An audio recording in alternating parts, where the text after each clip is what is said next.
So you want to mess around with computers. On a single computer, all you have to do is get a virtual machine software, like VirtualBox. Download something called an ISO file. Now you may be wondering, what is an ISO file?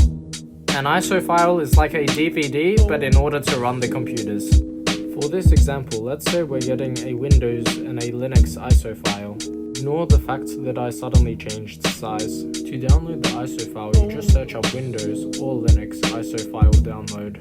And the rest should be pretty easy from there, plus it depends on what virtual machine software you're using. And remember that YouTube is your friend for searching tutorials up. You want to ensure that your network is set up in NAT. POV, your antivirus is off and info is being stolen.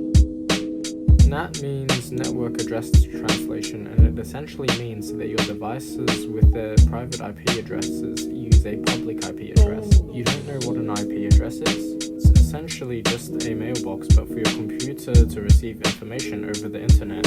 Hello there. Do you know Wanna learn something? how I can remotely access another Windows device from my device? Do you know how or no?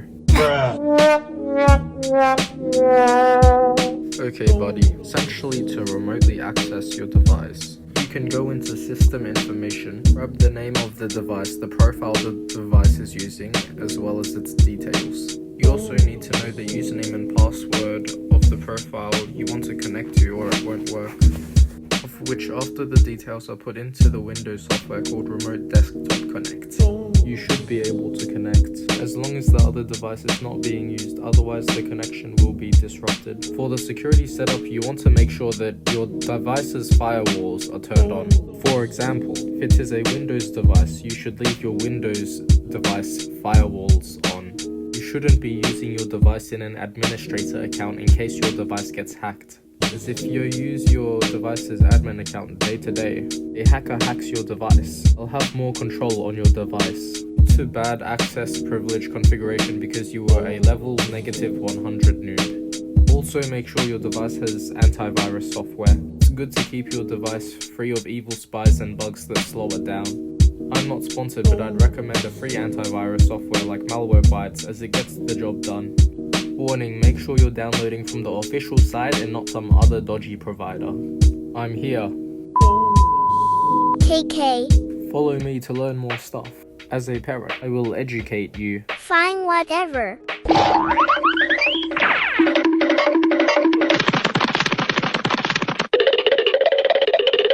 Now, Blah, blah, blah. listen here, you little crap. Blah, blah, blah. I'm too pretty for you, non-pretty yellow alien. Do you know what a peripheral is? You can think of a peripheral as a computer mouse. That is an example of an input peripheral, because it tells your computer what to do. Blah, blah, blah. I'm too pretty and smart for you, yellow alien. Plug it into the USB port of your device. Other ports of your device may include a charging port, which I don't think I need to explain, as what else would a charging port do other than charge your device? Sometimes, your device may have a HDMI port, of which you can plug into your computer and connect it to the TV.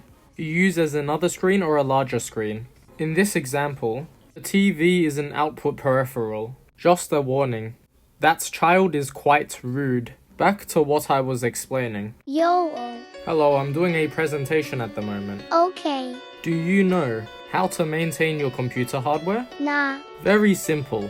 You can use tools such as an unused toothbrush to scrape away the sticky, crusty debris.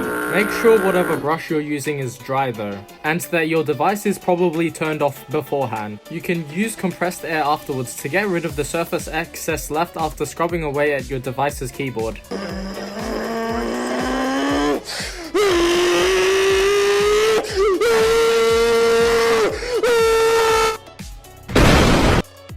Lady, please learn how to drive. Back to what I was saying. So you want to clean your sticky iPad screen or dusty laptop display? The solution is easy peasy.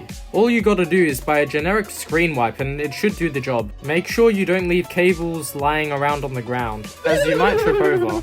For better cable management, you could consider investing in a cable management box. If you are like the majority of the world and you use Windows, and you want to update your computer drivers but you don't know the model of your device, you can do Windows key plus R key, then type in msinfo32, which will display information regarding your Windows device, one such being the laptop model. Now you may not know what a driver is, in terms of computers. Simply put, it is a bunch of code that talks to the physical parts of your computer in order to get it to work. Another pro tip is to regularly update your device and use antivirus programs like Malwarebytes to scan your device. You should be able to scan your device with the antivirus software, which will give you the option to delete the virus, although this can vary depending on the antivirus software. The classic strategy for any troubles you face on your device is to restart your device and pray that it works. When having troubles with your internet or LAN and you're in Windows, you should be able to run a program called Find and Fix Network Problems. And lastly, sometimes in the movies you'll see hacker people. They are probably on Linux, doing some cool hacker man/woman things. One basic Linux command could be ls, which lists the directories.